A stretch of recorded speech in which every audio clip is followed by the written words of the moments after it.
and extra credit if you want to put it in city, but state and your experience level in real estate. Done a few deals, haven't done a deal yet, done a ton of deals. I'm just trying to get a sense for who we've got and what I can focus on. So if you wouldn't mind doing me a favor in the chat, take a minute and let me know who we've got. Okay, ooh, nice. Okay. Just wanted to quickly mention to everyone, Tate is actually the host of multifamily. Oh gosh, I forgot what it is, but he's huge in terms of acquisitions, and he's also a podcast host. I'm going to drop it in the comment section below, and as well as he will be speaking for us on our upcoming workshop this month. So I'm super excited about that. Welcome, Tate, and Thank you. Go on. Thank you. Thank you. Go on, Mitch. Appreciate Awesome. you being here. Yes, Tate, welcome. Pam, welcome. Thank you, Chris. Welcome. Okay, great. So, excellent. So let's get started.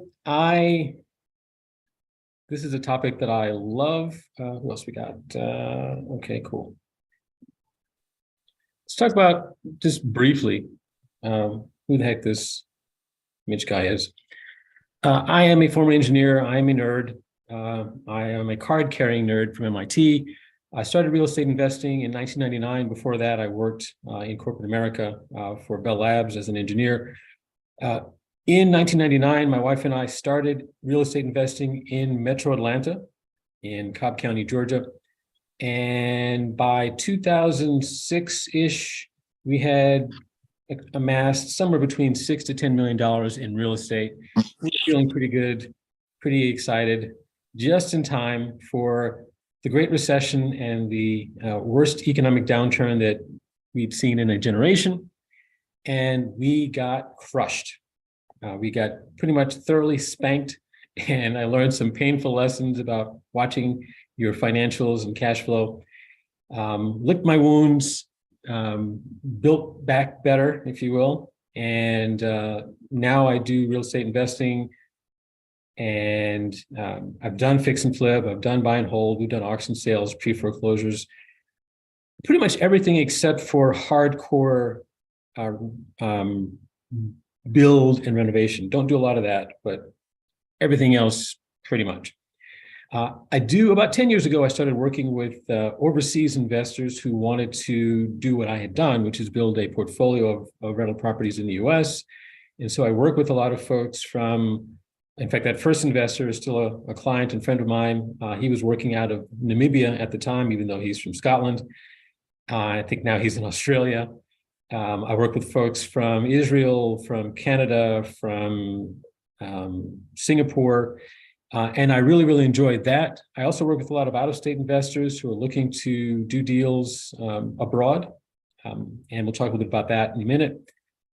And I specialize in joint venture deals for a variety of reasons, and we'll talk about that in a second. But I love working with other investors in markets that I'm not the expert in, where I can bring some value to the table and we can all profit.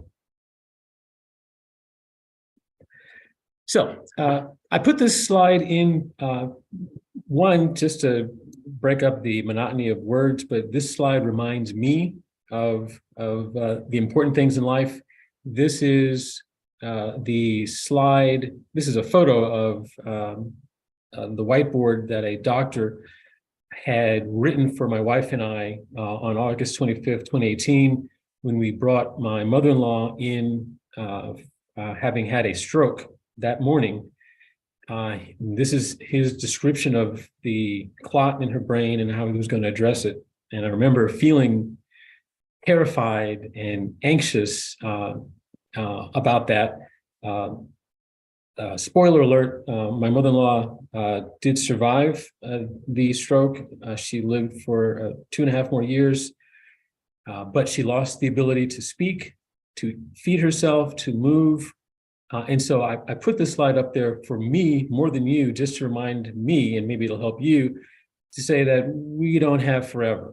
that we should be taking advantage of the opportunities in front of us and not taking anything for granted, because you go to bed one day fully functioning and speaking and everything is fine, and the next morning you can no longer speak or feed yourself. And so that's the reality of our lives. We shouldn't take any of this for granted, and I don't. I happen to be a baby boomer. I was born in 1964, so technically speaking, I'm the youngest of the baby boomer cohort. Those born from 1946 to 64, but there are a good bunch of us, and we are getting older, as is everybody, but we're getting older at an alarming rate, which happens to be about 10,000-ish per day of us are reaching retirement age. And that's relevant because baby boomers possess the vast majority of assets in most countries, but certainly in the United States. A lot of the real estate that's owned is owned by people in their 50s, 60s, and 70s, and these folks are getting progressively older. And as they get older, they start to have some predictable experiences and observations and desires in their life that have a lot of implications for us as real estate investors.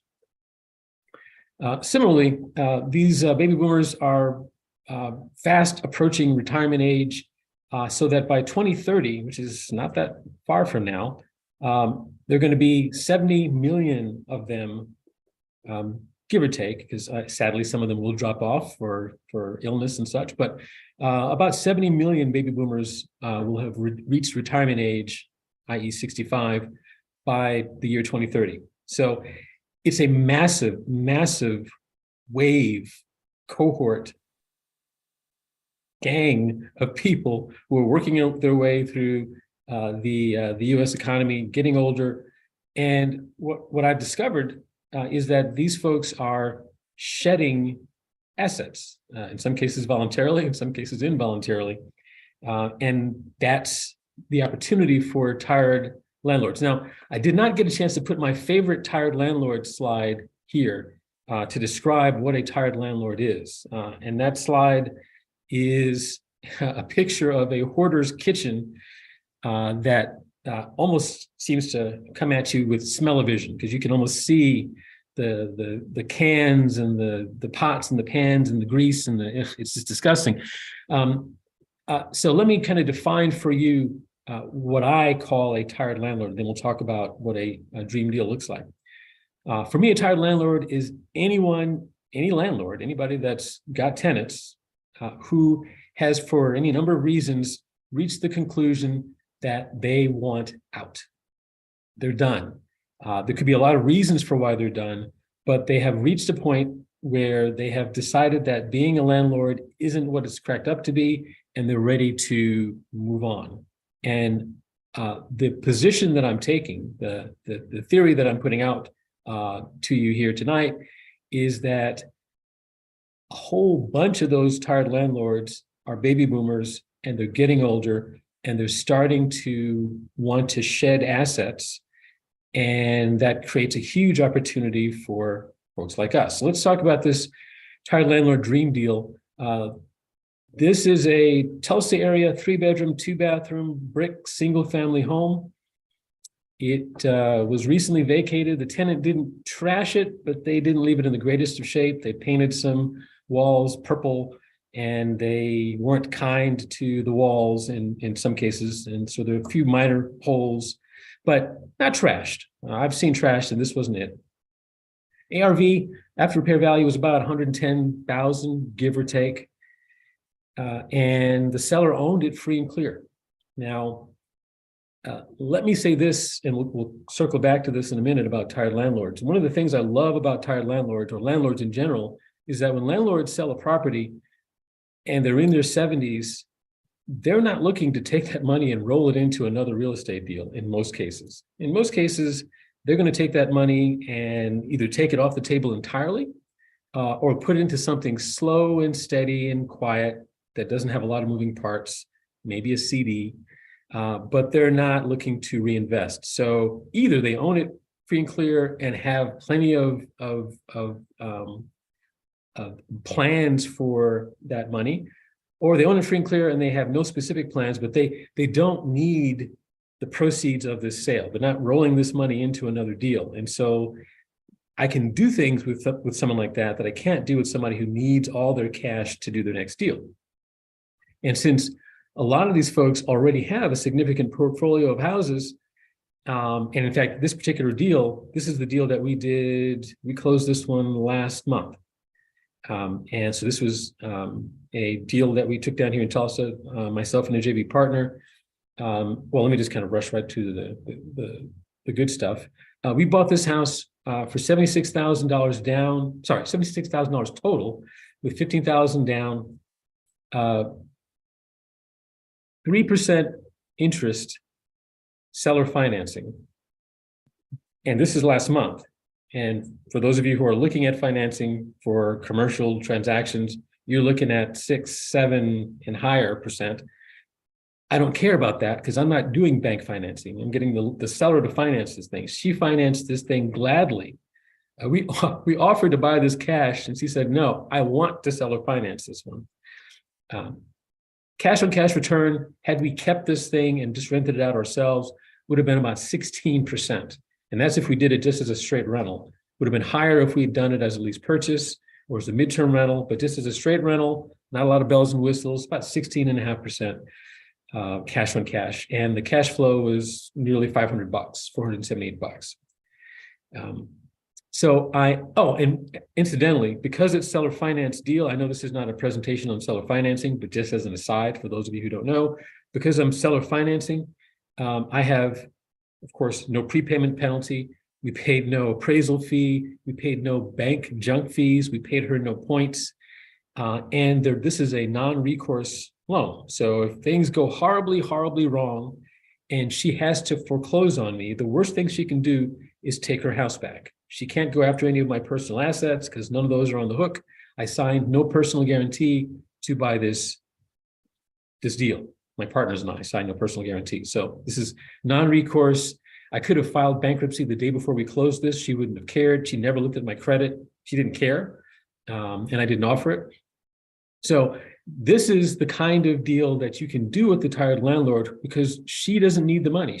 When we first approached her, this was the 4th deal of hers that we bought. She's got 14 properties. We bought 4 of them so far. We're going to buy as many of them as she'll sell to us. This is the 2nd seller finance deal. And she is delighted that she can not be a landlord or landlady in her case, and still collect a nice quality cash flow each month that she doesn't have to go fight a tenant for. And if we do act up and decide we don't want to pay her, we're Oklahoma. She can foreclose on me to keep my $15,000 down and have the property back within about a month, month and a half to sell to somebody else. Well, if I have a tenant there, to take my tenant, collect my rents, and kick me to the curb. So she would actually make more money if I default on this than if I paid her on time. So she is happy as a clam. She only wants to do seller finance deals now, which is funny because when we first approached her, she didn't want to do any seller finance. But now she loves seller finance and it's easy to do. And we love this deal because the numbers are outstanding and it checks all the boxes for us. And these are the kinds of deals that you can get when you're dealing with tired landlords. They're not fighting you. They're not arm wrestling you over the price. And we'll talk about that in a minute. This is just think of these as commercial breaks. When my mother-in-law got sick, my wife and I had to care for her. She required 24-hour care. And we cared for her in Atlanta, which is where she lived at the time, for about 6 months. And then it became clear that we needed to find a more permanent solution. So we shipped the entire operation. Her and my wife and I relocated ourselves to Clovis, New Mexico, which is where my wife's aunt, my mother-in-law's sister, lives. And for 2 years, we lived in Clovis, New Mexico, population 39,000. This happens to be a picture of one day when it rained. And the cool thing about it is I could continue to do deals while I was in Clovis. I didn't do them in Clovis because there's no real estate market there. But I could do JV deals around the country because I had a phone and had internet, and that's pretty much all I need to do deals. And we'll talk about why that's relevant for tired landlord in a second. But let's talk about why you'd want to pursue tired landlords in general. first and foremost, the kind of tired landlords I like the most are those whose tenants are not paying them rent. And so these are folks who are highly motivated because the whole purpose of being a landlord is to collect rent. And if your tenant's not paying you any rent, then you're missing the whole point of being a landlord. And that is a common scenario. And so someone like that wants very quickly to resolve that problem, and we can help them resolve it, in many cases, simply by buying the property. Tired landlords are flexible because, again, this is not their personal residence. They don't have we don't have the challenge that we often have with owner occupants, where they have an emotional connection to the house. It's where they raise their kids and their spouse, and they spend lots of happy times. For landlords, for the most part, these properties are just boxes, and they don't have a strong emotional attachment. And so you don't get the arm wrestling, yelling, screaming, fighting that we would sometimes get with owner occupants, which is kind of cool. And believe it or not, they're not necessarily money driven in the sense that they don't need to squeeze every last dime and dollar out of a transaction. Because they typically have multiple properties. So if they, lose a little bit on this deal, they can make it back on the next one. But also because for the folks that I'm reaching, they're at a point in their lives where money is not the most important thing to them. It's time. And when you've been, for example, managing your own properties and fixing all the repairs yourself and collecting all the rents, the idea of not having to do any of that and to get your time back is very, very appealing. And so somebody in their 70s who's been an active landlord for 20 years is starting to think that not doing that is not such a bad idea. And then lastly, there's a bunch of them. I mean, the vast majority of in fact, I will say that all of the deals that we did last year, we only did 6. They were all tired landlord. They were all in Tulsa.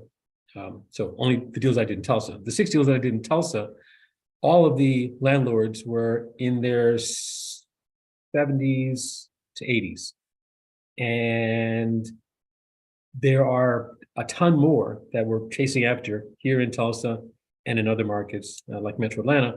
There's just a lot of them, because a lot of them right now are baby boomers. A lot of the landlords right now, in fact, the vast majority are baby boomers. And that's, as you saw before, there's a bunch of us, and we're getting older every day, and it makes it really easy for us to be identified. I will say that there are 3 flavors of tired landlords. The first is accidental landlords, folks who, you see this often, people who tried to sell their house over the last year or 2, they couldn't sell it, and they didn't have the wherewithal to keep it vacant. And so they said, okay, what the heck, I'll just put a tenant in there and hope for the best. And rarely do they get the best. They usually get the tenant from hell, but that's what happens. Now they're landlords, not intentionally, but because of circumstance. I like them. I like those because they really don't want to be in the business in the first place. They just wanted to get their house sold. And now they have tried what they thought was going to be the easy solution. And they've discovered that being a landlord, being a good landlord, is not easy. And most people are not suited for it. And so they're ready to try something new. The second type of tired landlord, and I see this is probably the largest group, are the folks who are just plain bad at their job. They're just bad landlords. And by bad, I don't mean they're bad people. I just mean that they're not really suited to being a landlord. They let their tenants get 5, 6, 7, 8 months behind in rent. They believe the tenant when they say, oh, I'll have this paid next month. Believe me this time. In some cases, they don't make repairs. In some cases, we had one case last year where the tenant showed us the lease that the landlord had given them. It was a 1-page handwritten monstrosity that I guess would have held up in court, but that was their lease. And I thought to myself, this is somebody who really just isn't putting in the effort. This is phoning it in at the highest level. This person needs to stop doing this. They just don't want to do it anymore. So you've got people who are just bad at what they do, and they need to be put out of their misery, and we can help them do that. And I don't want to pick on old folks because I'm fast becoming one, but there are people, this is less about age and more about mindset. There are people out there who are still in 2022 or 2023 now, physically going out and collecting rent from their tenants. as checks or cash, which of course is incredibly dangerous and impractical, but there are people who do it. There are people who still go out and fix repairs themselves. If something breaks, they actually hop in their car and they go to the house and they fix stuff. And so again, those folks, they just wear out. They just get to a point where they can't do it any longer, and they're ready to stop moving around so much, and they need help to transition out of that trap that they've set for themselves. So let's talk about how to find these folks, because hopefully you buy my case that they're worth finding. They let you create amazing deals if you can find them. So how do you find these folks? To some extent, yeah. Question? Oh, okay. I had a question. Word of mouth, to some extent, you might know somebody who complains about their non-paying tenant, or know a tenant that says, hey, you know, I'm having a hard time paying my landlord. I'm having a difficult time making ends meet. Wherever there's a non-paying tenant, there's a landlord that's not getting paid. So word of mouth can be an effective way, but you can't scale on word of mouth. Tax and title records, yeah, you could to some extent find that, but let's just skip to the good part. Any landlord that's not getting paid rent has the option to file an eviction case, which is a legal filing, a lawsuit filed in the appropriate court that basically says, hey, I'm the landlord. I'm asking for, in this case, the court of Tulsa County to intervene on my behalf and help me get this non-paying tenant out of my property. And they submit some paperwork and pay some money, and they send that information in to be filed. And then the court schedules appointments and asks people to show up, and a judge stands or sits and hears the various parties and makes a ruling. And in theory, at least, that landlord will get that non-paying tenant out and be able to move on with their lives. That's all great. That's interesting, but I don't care about that. I care about the fact that every time a landlord decides that they want to file, they submit paperwork to the court that some jurisdictions make very easy for the public to access. So if I can see that today, for example, John Smith filed an eviction notice on his tenant at 123 Main Street because John Smith hasn't gotten paid rent for the last 7 months and is now owed $7,000, then, and if I can also get information about John, like his phone number perhaps, and maybe his email address, then I can reach out to John and say, hey, John, let's talk about how I maybe can solve this problem for you and take this problem property off your hands if you're interested in selling it. And if I can catch John at the right time, odds are pretty good that John might at least give me the time of day and consider an offer that I might make if it eliminates him having to pursue this eviction, get this tenant out, and then have to start all over again with a brand new tenant. If John gets to a point where he says, you know what, I'm just done with this. I'm ready to not do this anymore. What do you got? Then I've got an opportunity to do a deal is what I've got. And if I can get that deal done, then that's a tired landlord deal. So I put this slide up here, and I'm gonna do it, and I'm gonna show you for Tulsa, which happens to be where I am right now. For Tulsa County, I'm gonna tell you what the data looks like. This link here is a link to the search page.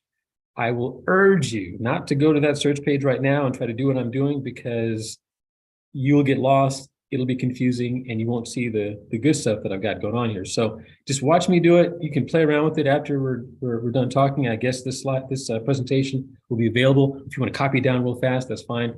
But I want you to see what Tulsa, what live tired landlord data looks like, and how easy it is to get. So let's go there. And let me just make sure. Can you all see my screen? Yep. Okay, cool. So this is question. Oh, Mitch, I was just gonna say, I think Tate has a question for you. Oh, Let me go yeah, ahead and sorry, have, I'm bad at him and looking at the chat. and Yes, you in fact, we'll talk about multifamily in a second. Yep. In fact, that's perfect timing because, so this is sorted by date. So this is just one day. This is December 30th of last year. And these are all the filings in tiny little Tulsa. I think the population here is just under 1 million. And as you'll notice, there are a ton of apartment complexes. Now, for the record, for the most part, when I'm starting people off doing tired landlord, I recommend that they not pursue multifamilies, but the data is here. And what's really interesting is to track the trends, because I'm also looking at multifamily. So when I do look at a multifamily deal, one of the first things I do is see the trend data for evictions filed, because that tells me if there's 100 units and they're filing 50 evictions a month, then they've got some property management issues, and they can't possibly be profitable if they're evicting. Now, if they're threatening to evict but not actually evicting, that's one thing. But if they're 50 eviction cases and each of those the tenant is 2 or 3 months behind, that's a management problem, and I'm going to take that into account when I'm making my offer. So yes, you can.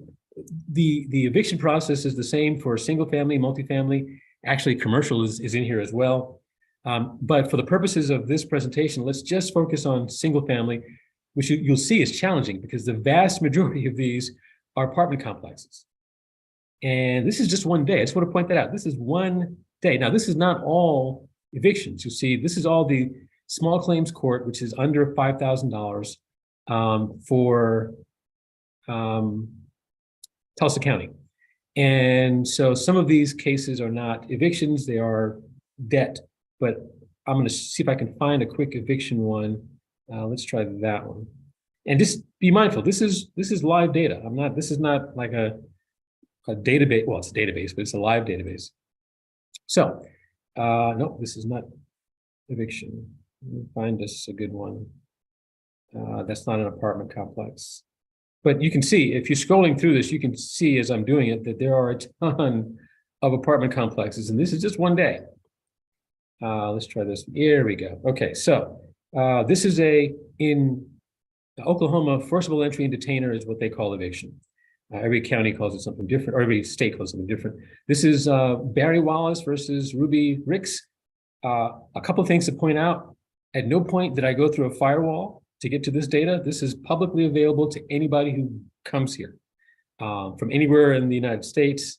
And if you use the appropriate software anywhere in the world. But I want to point out a couple things. Down here where it says affidavit, this is the actual document that gets filed by the landlord when they start the process of the eviction. And lovely, lovely Tulsa lets me actually see the document that they submitted. They scan it. And that means, and hopefully you can see this, that this tenant owes $2,986 and it looks like 80 cents. That tells me, if nothing else, that somebody didn't do their job as a property manager, because you can't get that far behind in 1 month. So there's that. This happens to be one that was filed by an attorney on behalf of the plaintiff. The plaintiff is the landlord, the defendant is the tenant. So this tells me a bunch of stuff, but my only point in bringing this up is that if you go down to the bottom, this one is not a good example because the attorney filed it. If the attorney hadn't filed it, and in fact an individual had filed it, that individual's phone number is right here on the form. So I've got their name, I've got their address, and I've got their phone number. I can text them, I can call them, I can mail them, I can do all sorts of things to reach this landlord and say, hey, Barry, baby, let's talk about this tenant, this nearly $3,000 that you're owed that you're probably never going to get. Even if you get the tenant out tomorrow, you're not going to get that money back. Let's talk about how I can possibly take this problem property off your hands. And again, just to repeat, I didn't pay a penny for this data. This is publicly available data that anybody who knows how to get it can get in Tulsa. So I get it. I go out and I get this data and we contact these folks, and that's how we got the deals that we did last year, and that's how we'll get more deals next year. So I only point that out because every county, every municipality has their own systems. Some are more transparent than others. Tulsa happens to be one of the most transparent that I've seen and easily accessible. Some of them do require that you register and go through a paywall. Tulsa does not, thankfully. But my recommendation is, if you're interested in tired landlord, is either you can try to find out what tired landlords look like in your area, in your county, or, and I think this is a better solution, you can find where it's easy to find tired landlords, wherever they happen to be, and go pursue them, and then get good at it, and then bring that knowledge back to your market, because you're not going to find an easier market than Tulsa. I can tell you, because I've looked at several dozen markets. And for the record, and I have to admit this, the 6 deals that I did this year in Tulsa, I happen to be living in Tulsa, I found none of those deals. Every last one of those deals was found by a JV partner of mine who doesn't live in Tulsa. Not one of the people who found these deals in Tulsa lives in Tulsa. They live in Georgia. In fact, both of the guys that found these deals live in Georgia. And they never set foot in Tulsa to find these. They sat on the computer, just like we're doing right now. They pull this information out and they contact these folks by phone and text, and they established a rapport with the sellers, got their deals signed electronically, and closed without ever setting foot in Tulsa. They did it as a mail away. So rather than try to find where the deals, rather than trying to decide if your market it makes it easy to find these deals, you might consider just going where the deals are easy to find, getting some reps in doing deals there, and then bring that back to wherever market you want. But that's entirely up to you. So let's talk about, this is another commercial. While we were caring for my mother-in-law, my wife and I happened to make the time to do some travel. We like to do international travel. We had a really great time in Antigua, Guatemala, beautiful country, wonderful people. And that was 2019. So let's talk about how to screen these. And I recognize that I'm going through this quickly. There's no way I could teach you all of how to do this in 45 minutes, but I want to give you the highlights so that you can at least understand why you'd want to learn how to do this. How you screen these folks? Yes, there is a distinction between individuals and entities. In that database that I just showed you, if you are an LLC, then you have to file your eviction as the LLC. And I can see, oh, XYZ LLC is filing for eviction. I typically leave those alone because my assumption is somebody who's formed an LLC really wants to be in the business. And if I'm trying to find the don't wanters, the people who are ready to get out, the low-lying fruit are the mom and pops who don't, I mean, I see it all the time, who don't have an entity, who are, when they file the eviction, they're putting their home address, and I shudder just to even say it out loud. They put their home address on the form, which means those tenants that you hate and that aren't paying you money can just as easily go into the system and see where you live, and now you have that issue to worry about. Of course, you should never be using your home address to file a form as a landlord, but I see it all the time. Someone who's doing that needs to be put out of their misery because they're a danger to themselves and their family and everybody else. And when I see that, that's somebody that I want to talk to. I misspelled individual. So I generally tend to focus on people who file as individuals. If they file with an attorney, same thing. I assume that they know enough to get an attorney. That's not who I'm looking for. I'm looking for the person who's filing in their own name by themselves, trying to get their tenant out the best way they know how, because those are the people that are most likely to need my help. Right now, I do focus on single family, but there's no reason why you couldn't go after small multifamily, mid-sized multifamily, large multifamily. There are lessons in this data for all of those, and you could spend a significant amount of valuable time mining this data. In fact, we do that when we're looking at multifamily acquisitions, mining this data to see what the ratio of evictions filed to number of units is, and is that changing over time? Because that gives you some insight into how well this thing's being managed. But we tend to focus on single family just when we're getting started off. Local, some of these, when you file, you get to see the address of the person who's filing. And when they specify the address here in Oklahoma and they're based in California, then that makes me interested, because somebody who has a single family house as an individual that lives in California, that has a rental property in Oklahoma, might be kind of ready to start changing their mix, their portfolio mix, and I may be able to get a deal out of that. Filing delay, the time in which somebody files tells me something about how serious and experienced they are as a landlord. Good landlords, smart landlords, file the eviction the day after it's due. So if the rent's due on the 25th, they're filing the eviction on the 26th. That's what we did when we were landlords. Bad landlords wait a month or 2 or 3 because they believe the tenant when they say, oh, I'll get you that money next week, and next week becomes next month, becomes next quarter. So if I see somebody who's got a significant lag time between the time that the tenant got in trouble and the time that they filed, that tells me somebody that I need to pay attention to, because I need to buy that deal. Same thing with back rent. If somebody has got $3,000 in unpaid rent and the rent's only $800, then they let it slide for nearly 4 months, and that's a bad landlord. They need to be put out of their misery. How to reach landlords. This is pretty standard. This is the same way you'd reach any other seller, except that, again, unlike owner occupants, these folks, I'll say they cuss you out less when you reach out to them, because it's not personal. And in fact, these are my people. I mean, I'm a landlord, at least I have been a landlord before. I know what it's like to have non-paying tenants. So we can immediately bond on the fact that tenants suck. And we can both agree on that. So we can have that conversation, and I can relate to them and they can relate to me fairly easily. So these tend to be a lot lower anxiety and stress than dealing with an owner occupant who, thinks you're trying to buy their baby. I'm just trying to buy this property from you, and I don't want to make this a big thing. Landlords don't typically have that emotional attachment. So we text them, we do ringless voicemail, we do phone calls, we do direct mail. I don't do as much direct mail because it's too slow, honestly. And landlords want these things resolved quickly. It may take direct mail a couple of weeks to finally land. And if I've got their phone number, why not just text them? That gets an immediate response. And we'll skip special delivery. Tulsa, Oklahoma is where I live now. I've been here for a little over a year. We got here in August 21. My mother-in-law sadly passed away in June of 2021, and there was no reason for us to stay in Clovis, New Mexico. So we thought, hey, let's try someplace new. And at that time, Tulsa, Oklahoma was offering a program where they will pay you, if you're a remote worker, to come live in Tulsa for a year.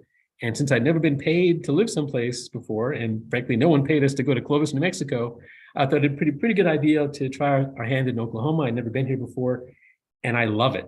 I really do love it. We can talk about Oklahoma later, if there's time. How to connect with title landlords. I find it very easy because I feel their pain. I have been in their shoes. I understand what it's like to have a non-paying tenant. But the cool thing about title landlords is we can, as a third-party investor, do things that they would never, ever do. Because even though they're landlords, they still get personal. They still take this personally. So if your tenant owes you $3,000, in many cases, the best thing to do is the last thing that landlords want to hear, which is pay that tenant to leave. I will pay a tenant to leave so fast, someone's head will spin. Because the $500 I pay that tenant to get up and leave is well worth the time and the money of paying to go through the eviction process, plus whatever damage they can do to the house between now and when I actually get them out. So if I can pay them $500 or $1,000 to get the heck out of there, that's a bargain for me. And as a third party, I can make that suggestion to the landlord. But if I make that to the tenant, but if I make that to the landlord, every landlord says the exact same thing. They already owe me $3,000 or $5,000. Why would I ever pay them to leave? And so I don't ask the permission of the landlord. I say, hey, can I talk to the tenant on your behalf? Can I just talk to the tenant and see what we can work out? If they say yes, I'll go to the tenant and say, look, what if I paid you $1,000 to get the heck out of here on this date? Now, you have to do it right. You can't just give them the money in advance because then they'll take your money and not move. There's a way to do it. But if I can get them out for $1,000, that's the best $1,000 I've ever spent. And if I'm buying that deal as a wholesale transaction and I'm going to make 10, would I be willing to pay $1,000 to make 10? I would. 7 days out of the week, twice on Sunday. So So, but these are things that landlords cannot do. They can't see their way clear, most of them, to do this. And so I can do things that they can't. Plus, the tenant doesn't hate me. The tenant hates the landlord hates the tenant. I'm a third party. I have no connection to either of them. So I can get things done that they can't get done. I can go to the tenant and say, hey, can I see the inside of the property? What if I pay you $25 just to let me see inside and take some photos? Landlord's not going to do that because, and the tenant's not going to do it for the landlord because they hate each other. But I'm a third party. And if I buy this house, Mr. Landlord, Mr. Tenant, I'll throw you $500 if you can get out by this date. So they're rooting for me. They want me to buy this thing, if for only just to spite the landlord. I come to the landlord with solutions that they're not getting from anybody else, and I can do things, as I just mentioned, that they can't do or won't do, and do it in ways that they would never have thought of. Because I've been a landlord for a while, and I was a good one, and I know a lot of tricks and tips. So the plan is to see the big picture. Focus on their pain and their need, and don't forget to feed your network, which means if what they really, really need is a good contractor, I'll make that referral. If what they really need is somebody to file the eviction properly, I'll make that referral to the attorney that can file it. I don't make any money off of that, but if that attorney is in my network, then that attorney owes me one, and they get some business. The landlord gets the eviction done properly, and then I get to buy the house. Everybody wins, and everybody gets fed and gets paid. So don't try to do it all yourself. Bring in your resources to help solve this problem, and be the person that the landlord wants to talk to, not has to talk to. When I talk to landlords, they love talking to me because I'm presenting options that they never even considered to try to get this resolved. Special considerations. I know we're running, we're kind of tight on time. In some cases, the property will be still occupied by the non-paying tenant. In some cases, they're vacant. The first deal we did was here in Tulsa last year, was vacant.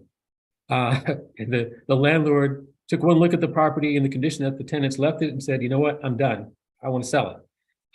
So it was vacant, but it was in pretty rough shape. In some cases, it will be occupied. And we have a solution for that.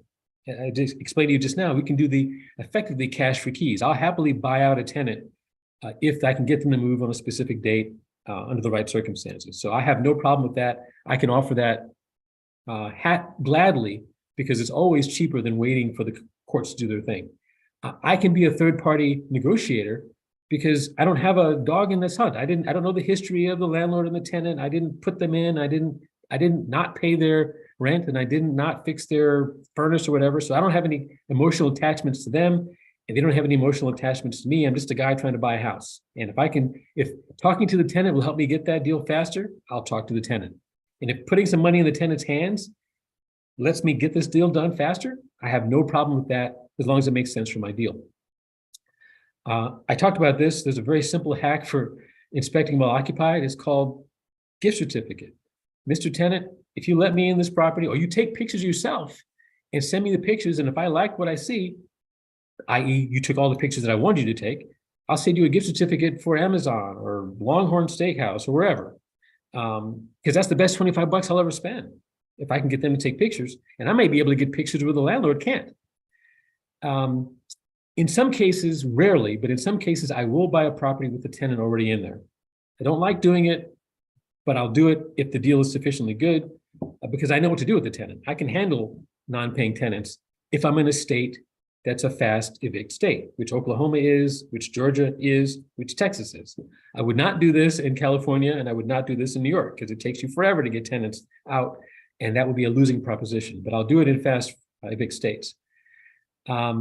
Post-closing obligations and withholding yeah. So if I take the property on with an existing tenant, I might say to the landlord, hey, I'll buy this thing, but you're not going to get all your money until the tenant's out. Because if the tenant trashes my place to the tune of $5,000 worth of damage, you're going to pay that. So we're going to withhold $10,000 of your proceeds until the tenant's out, and I've had a chance to inspect it and verify that everything's okay. And if it is, you get all your money back. If they did some damage, then we're going to take whatever that damage is out of that $10,000 allowance. Again, these are just tips that I picked up over the years to handle things like that. Let's talk deal structures real fast because this is important. Yes, you can buy cash. No one's going to complain about cash, except for older people. Why? Because older people don't need cash. Older people, if you give the older person who's got 10 free and clear properties that's each has $100,000 in equity. Okay, so I buy everything you've got in tax year 2023. You've got $1 million gain in 2023. Is that helping them? Not really. They're not buying another house. They don't need $1 million. They're not going to buy a yacht. Why do they need that kind of money? They'd much rather have an income stream over time. And that's what we've discovered is that a lot of these folks would just as easily do the seller finance thing. And since most of these folks do have their properties free and clear, that is our preferred strategy for structuring a deal is seller finance. Because for all the reasons I mentioned before, we get to set our own terms. We don't have junk fees. It's fast. Our credit's never an issue. It's just wonderful. I mean, I don't know why you'd even consider going to a bank if the seller's willing to finance you. And not only are these sellers willing to finance us, they want to finance us. They want to save on the taxes. They want to not have to deal with a big bundle of money that they don't know what they're going to do with. They don't need the cash. And you'd think, so why don't these folks give this property to their kids? And that's an interesting dynamic. And I'm seeing it played out as follows. And it's happened more than once. 70-year-old person wants to retire, wants to liquidate their properties or turn it over to the kids. But here's what the kids saw for 20 years. That house or that portfolio of houses represents the reason why mommy and or daddy couldn't come to my recital or my concert or my whatever. The kids hate the real estate. The kids don't want to touch the real estate with a 10-foot pole. So that's not a dynamic that I'm seeing a lot. I'm not seeing a lot of folks who are willing this to their kids because the kids don't want it. So that leaves me, and I want it. So I'll happily take those properties off their hands, seller finance if they have it free and clear. If they have a loan, we will take it subject to. But again, for these folks who've been doing this for 20, 30 years, that loan is long gone. And so it's just you and them and whatever you guys structure. And so it doesn't get any better than that. So here's the action plan I propose.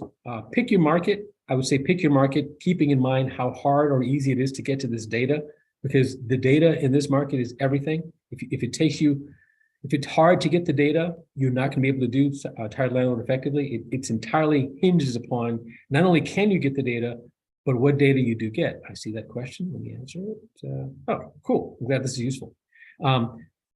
I would recommend that you that you pick a market that is easy to navigate because, and by navigate, I mean, not just that I can see the data, but Tulsa lets you see the actual documents. I can see the entire docket as it happens almost in real time.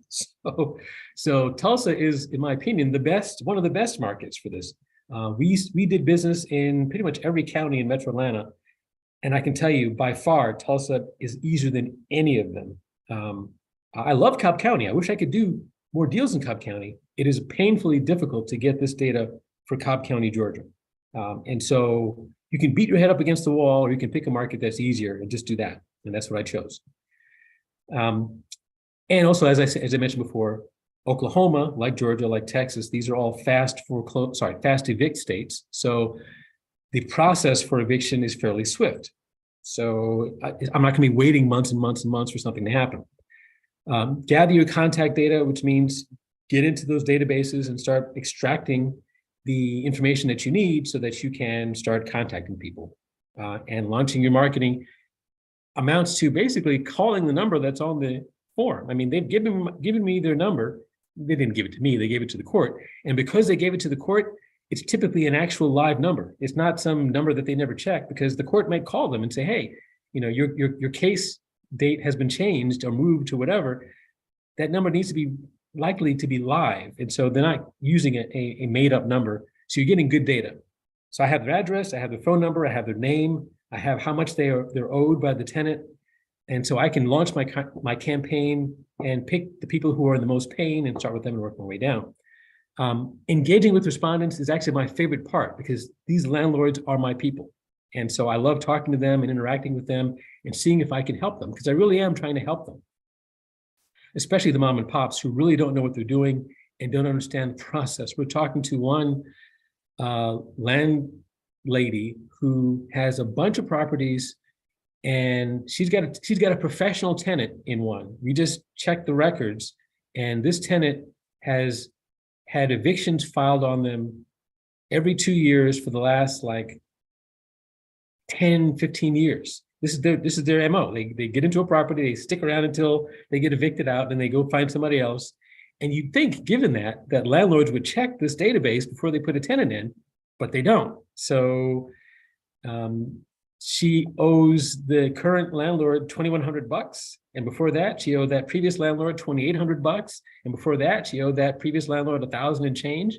So she basically gets her cost of living subsidized by landlords who don't know any better, and that makes my blood boil. I want those people to pay, literally and figuratively, and I want those landlords to get out of that situation because they're outgunned. That tenant knows more about the law than that landlord ever will. And so they just need to move on. Structure your offers, yes. If the landlord doesn't need the money right now, go for seller finance. I mean, my goodness, that's absolutely what you should be looking at, because those are the best possible deals right now that you can get. And manage your closings. Here in Oklahoma, we close with title companies. In Georgia, we close with attorneys. I'm fine with either. Yes, Oklahoma, I think it was last year or the year before that, issued a anti-wholesaling law, and everybody got all up in arms and worried about how that was going to impact the business. And I didn't care because I double closed, which is the way you should be closing wholesale transactions anyway. So it had no impact on me whatsoever. And we closed every last one of these deals in Oklahoma with the title company, and we double closed them all, and everybody was fine with it. So, yeah, I guess enough said about that. That was me last year, February, when it got too cold in Tulsa, which is like now.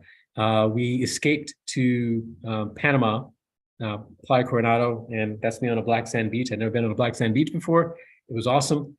We are headed to Colombia next week, and I can't wait because it's cold here in Tulsa. Not as cold as it's been, but it's cold enough for me to have a sweater on, and I want to be in warmer weather, and I can do what I'm doing from wherever I happen to be. So I can access this database from Panama because I did it, and I'm pretty sure I can access it from Colombia. I may need to use a VPN, but I'm okay with that. Let's see. We're just about hitting yes, exactly, time freedom. And I can be locationless because I can do this from anywhere, and Tulsa's not the only market we've got. So I could be doing any market from anywhere. So we are just at about 10 minutes over. Let me just quickly talk about next steps. If this made sense to you, if you are interested in it, just for the record, I'm always looking for joint venture partners, as I mentioned. That's how I survived Clovis, New Mexico, because there's no market, there's no significant real estate market in Clovis. So if I had to do only local deals, I would have starved. I did deals with people outside of Clovis, in Georgia and in other markets. So I'm always looking for JV partners to help me do deals in markets that I'm not in, or to do deals in markets that I'm in, and we can take them down together. My recommendation is visit my website, which is deal-confidence.com. When you get there, you'll see me. You'll see at the bottom my social media. I am most active on LinkedIn. I do have a Facebook group. I am on Instagram, in theory at least, but LinkedIn is my main place to be, and then Facebook second. I love networking with people. I love talking about real estate. I have not done a deal in Alabama. We actually had something under contract with seller financing in Alabama. I know people who are doing Alabama deals. So even if I'm not doing it myself, I can probably put you in touch with somebody who is. I'm not opposed to it, though. I would love to do Alabama. The Smile states, Nevada, Arizona, Texas, Oklahoma, Alabama, Georgia, the Carolinas, all of that stuff is fair game for me. I don't like being cold, and I don't like states that are long evict, long foreclose. So I stay away from New York, even though I'm from New York. I stay away from California, even though I love California. I just don't want to I don't want to be a landlord or a lender there because it's not a good place to be either. But any place else, just about, I'm interested in talking. And I've got a lot of buyers that are trying to find deals in markets that I'm not in. So I'm always looking for people who are operating in markets that I'm not physically in. I love Texas. I love Georgia. I love Oklahoma now. I'm looking at Nevada. It's pretty much, it's easier to tell you where I don't invest than where I do. And so I think that is, other than, so please do connect up with me. I'm sincere in this. I love to network, and it's how I make my living. JV deals are how I get paid. So I will pause and ask if anyone has any questions. I know I talked about a lot of stuff and I tend to talk quickly, but I'm happy to answer any questions that you got. Hey, how you doing? Hey, I'm doing well. Hey, I just want to make sure I pronounce your, is it Messer? Last name Messer? Messer, yes. Yes, sir. Hey, so I'm Reginald Reynolds with Count the Cost podcast. I just actually followed you on LinkedIn. Man, I had a few questions. First, you did phenomenal, man. I mean, that was awesome. That was great. Thank you. I'm glad to hear that. So I've done a few rentals, a few fix and flips, and we bought our first apartment last year. Nice. The seller financing piece is, I've done terms before. The issue I have is I come with some of these houses and I do seller financing, but I know hard money, they like for you to have the purchase price and the renovation, right? They like to loan for that. How do you come across your how do you get your renovation done? Like, do you go through private lenders? How do you normally do that?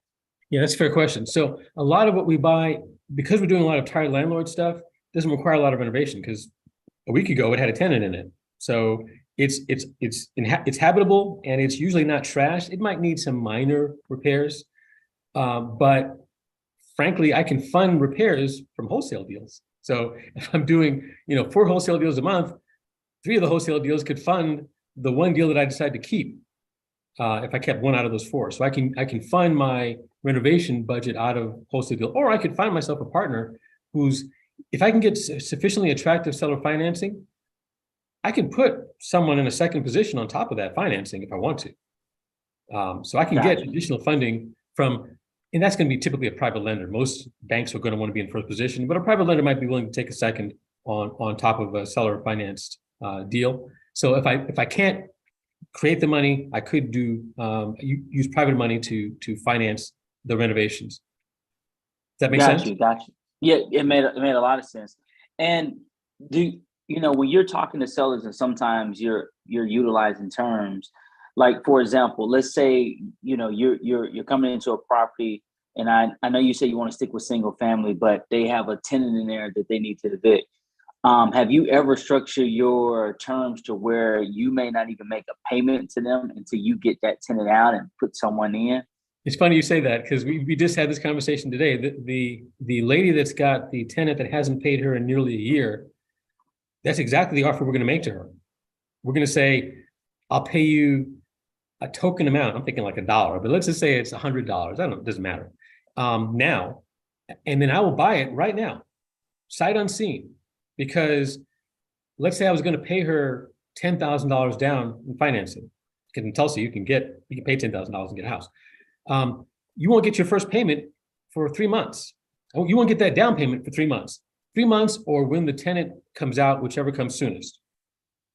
And I won't make payments to you until maybe 30 days after that. Because here's the thing, this lady's getting nothing right now. She's been getting nothing for nearly a year.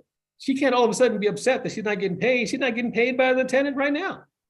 And I can see how she's behind. So I'm solving her problem. I'm taking this. If she says to me, hey, I don't ever want to see that tenant again, I don't want to see this house again, my solution is I'll buy it from you right now with seller financing. And if I buy it with seller financing, and 3 months from now, the tenant comes out, I go into that property and it's a smoking crater, or the picture that I didn't show of the hoarder house, and it's going to cost me like $50,000 to fix it. Guess what? I go right back to that seller and say, hey, you know what? I'm sorry. I thought I could do this, but I can't. Here's your house back. So we Gotcha. closed. Gotcha. I'm deed in lieu of foreclosure. Here's your deed back happily, and I'll move on because I thought this was this, and I was wrong. Now, is that likely to happen? Not so much likely, but Yeah. and frankly, if I know that the day after I buy that house from that seller for $10 or $100, I'm gonna go straight to the tenant and say, look, I will buy you out $1,000 because the tenant that she's got, this is that serial tenant that's been, her MO is she just sits until somebody evicts her out. So I know she's waiting till somebody evicts her out. She knows she's gonna have to go eventually. I'll just give her the money. Here's $1,000, get out of here.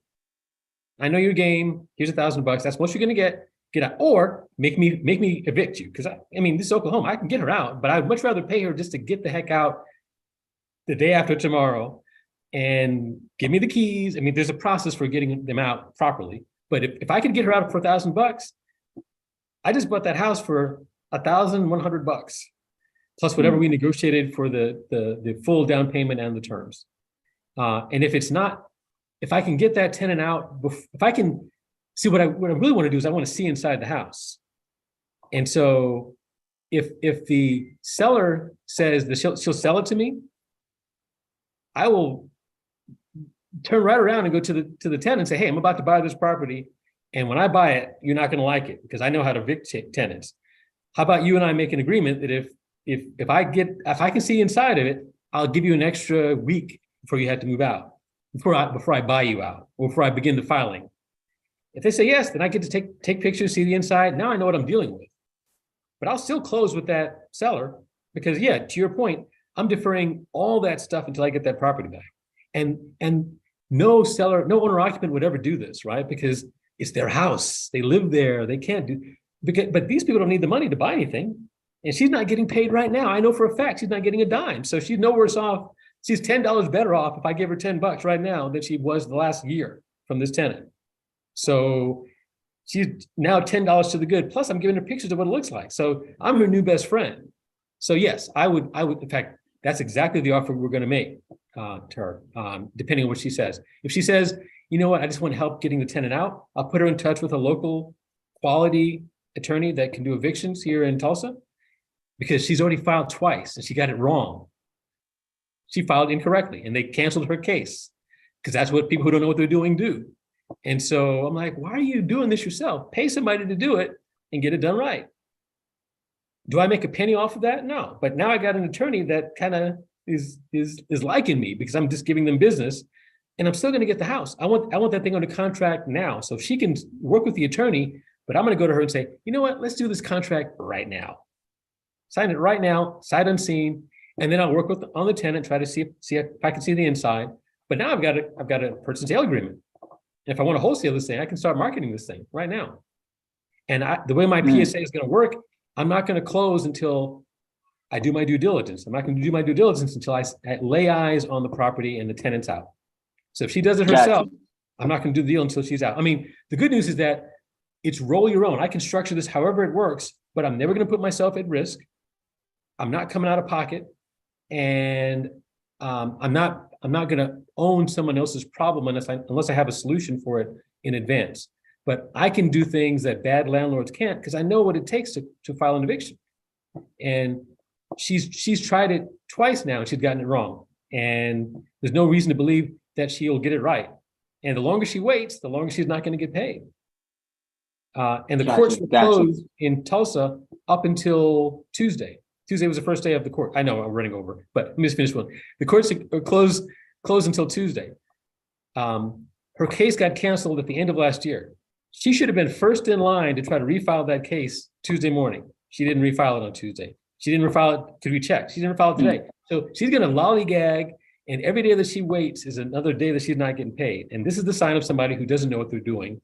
I need to step in and save them from themselves. So we can talk more offline. I mean, again, I could talk about this stuff all night, but yes, these kinds of deals I love because it seems like no one else is doing this, and I'm okay with that. I mean, in fact, I was resistant to put Tulsa up there because I don't want a whole bunch of people competing with me in Tulsa. But I'm okay. There's enough business in Tulsa. We can JV on some deals. But this opportunity is going to be the largest transfer of wealth in the United States. I mean, that's not my idea. That is the fact.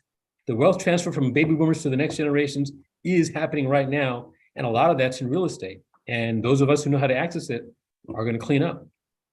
Got you. And I have one last quick question. When you structure your payments, do you structure normally interest only, or do you try to do interest and principal? I'll say this, and I know people won't believe me. We've done 0 interest loans, seller financing, retired landlord deals. We did one, we closed one. So, because the interest doesn't matter. The money is not the thing, right? They just want the payment. So if I pay you $200 a month until paid in full, it's $200 a month. What do you care if you get interest or not? I mean, you could, I'm not saying you can't pay interest. I'm not saying you don't, but I'm saying you don't have to pay interest. And so out of the gate, I don't suggest interest. I start off with $200 a month until paid in full. And if they go, yeah, that sounds good, I just bought myself a 0 interest loan. And we have done that many, many times. And if they say, oh, I've got to gain interest, then I'll say, okay, we'll pay you interest, but it's still gonna be $200. I'm not paying you any more. It's $200, and some portion of that will be interest and some will be principal, but I'm not changing the amount.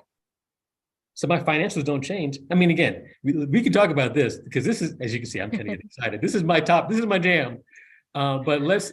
I'm gonna message you. I'm gonna message you on LinkedIn. I won't take nobody else's time. I apologize. No worries. I'll message you on LinkedIn.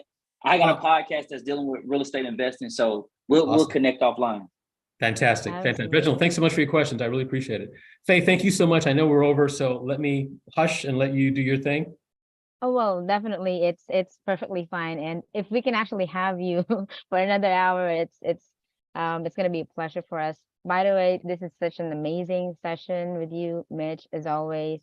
Super thankful for spending your time with us and sharing your knowledge with us. Definitely, you guys might want to check out Mitch. I'll drop his contact information as well. And does anyone have any, questions for Mitch so far? Raise your hands. No, yes. Well, Faye, thank you so much. We got Johnny, by the way. Oh, Johnny. Yep. Can you hear us? Hey.